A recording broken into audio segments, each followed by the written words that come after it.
দক্ষিণ এশিয়ার প্রতিরক্ষা ভারসাম্যে বড় পরিবর্তনের ইঙ্গিত দিয়ে তুরস্ক প্রস্তাব করেছে বাংলাদেশে একটি যৌথ ড্রোন উৎপাদন কারখানা স্থাপনের। একই সঙ্গে দেশটি ঢাকার সঙ্গে একটি বড় বিমান প্রতিরক্ষা ব্যবস্থা সরবরাহ চুক্তির দিকেও অগ্রসর হচ্ছে। এই দুটি উদ্যোগ বাংলাদেশের সামরিক সক্ষমতা আধুনিকায়নের পথে এক গুরুত্বপূর্ণ মাইলফলক হিসেবে বিবেচিত হচ্ছে। কালার এক্সপার্ট, জর্জ স্যাপ এবং মাইল্ড অন হ্যান্ডস টেকনোলজি সমৃদ্ধ অরিক্স ক্রিস্টাল ওয়াশ আপনার লন্ড্রি এক্সপার্ট।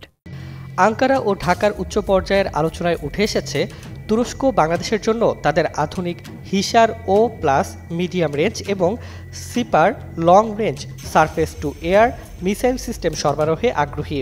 এসব অত্যাধুনিক প্রতিরক্ষা ব্যবস্থা বাংলাদেশের আকাশ প্রতিরক্ষা নেটওয়ার্ককে নতুন উচ্চতায় নিয়ে যাবে, যা দেশের কৌশলগত স্থাপনা ও সীমান্ত অঞ্চলের নিরাপত্তা আরও জোরদার করবে।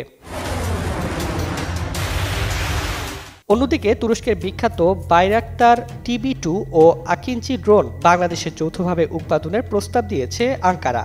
সফলভাবে যুদ্ধক্ষেত্রে কার্যকর প্রমাণিত এই ড্রোনগুলো বাংলাদেশের সেনাবাহিনী ও বিমান বাহিনীর নজরদারি ও আঘাত হানার সক্ষমতা বহুগুণে বাড়াবে। চুক্তিটি চূড়ান্ত হলে তুরস্ক শুধু প্রযুক্তি সরবরাহই নয়, বরং প্রশিক্ষণ, রক্ষণাবেক্ষণ এবং আংশিক প্রযুক্তি হস্তান্তরেও সহায়তা করবে।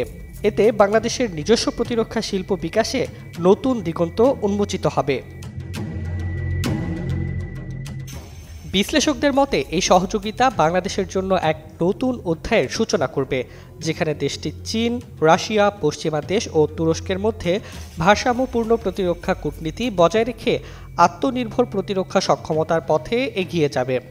এটি শুধু একটি কারখানার প্রস্তাব নয়, বরং দক্ষিণ এশিয়ায় বাংলাদেশের প্রতিরক্ষা শক্তি ও কূটনৈতিক অবস্থানকে আরও দৃঢ় করার এক ঐতিহাসিক পদক্ষেপ।